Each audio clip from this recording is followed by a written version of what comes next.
Hey everybody, welcome to my channel. I just wanted to go into a subject that's kind of a big buzzword in our culture, and it's the term that people use to express their frustrations with the political direction our country is going right now. And that phrase is none other than, "Let's go Brandon." Well, I just want to start by sharing some of my thoughts on it. So, this term, "Let's go Brandon," I just want to start by saying I thought it was funny from the start. I get a real kick out of it at times, and obviously we recently had a situation where somebody said "Let's go Brandon" to the president on Christmas Eve, and he agreed with them, and obviously that was pretty hilarious.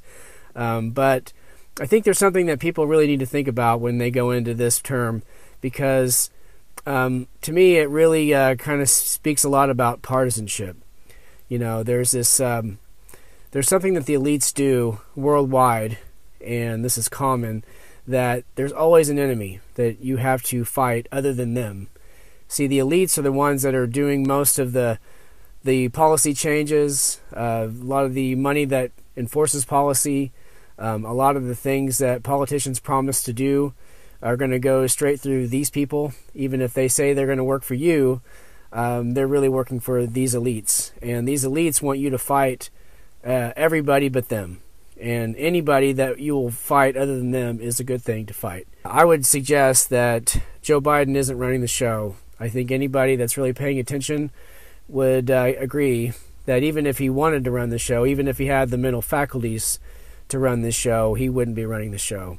The reality is there's handlers around him. There's all kinds of people, especially World Economic Forum people, Bilderberg people, CFR people, probably lots of other secret societies involved with the policies that our politicians actually do.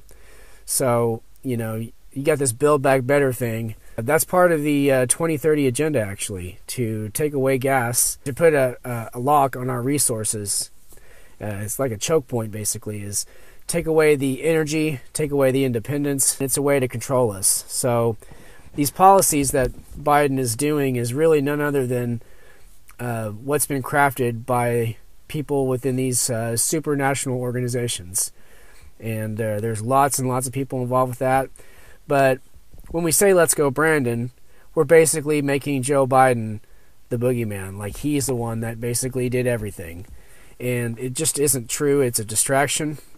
So, we don't ever say, "Let's go CFR," or "Let's go Bilderberg," or, "Let's go Bank of International Settlements," "Let's go Bill Gates," or we could say, "Let's go Klaus Schwab." But none of these are going to be that popular. Obviously, we have "Let's go Brandon." The left-right paradigm, which is basically Team Red versus Team Blue, anytime that we get into that, we're losing sight of the bigger picture.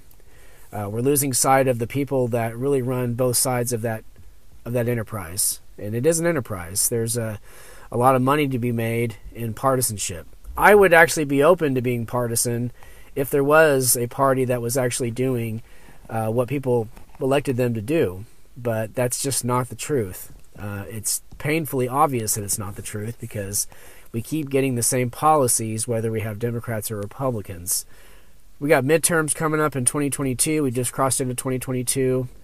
It's about the 2nd of January as I do this. Focus on changing your local area. Whatever you can possibly do. Yes, I think you should be involved with elections. I don't know that national elections really change much of anything, but you can make a world of difference in your own area if you get the right sheriff, the right law enforcement, if you get the right governor, they get the right mayor. Those people are probably more important for you to vote for than any president or any congressman, because they're the ones that are going to enforce what these people do, or they're going to be the ones that stand in the gap when tyranny comes your way. And tyranny has definitely come our way since 2020. So everybody just be careful. You don't want to get trapped in the never-ending cycle of political bickering. because you'll never work on yourself. You'll never work on your flaws. You'll never work on your local community.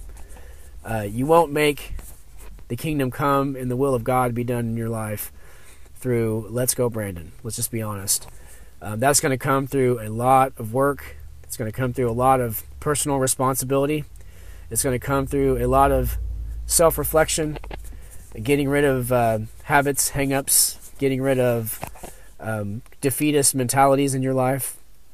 And it's going to come through God's grace and God's providence. Because, if you give yourself to the Lord, and if you let Him shape you, mold you, and you become obedient to everything that He has for you, you can make infinitely more progress and change in the lives of people. And that has a lasting effect than just who's the elected official that's going to supposedly represent you, because they don't. And so just wanted to say that to you guys. Take care of yourself. Grace and peace to you. In Jesus' name. Hey guys, thanks for joining me today. Please don't forget to like, comment, subscribe, and share the video with friends and family. You can follow me on Facebook at Untethered Truth Prevails. You can also find me on Twitter at UntetheredVince. If you'd like to give to me financially, you can go to Patreon, and you can find me there at Untethered Creations. I'm also on Venmo, and you can find me if you go to Vince-Barton-1.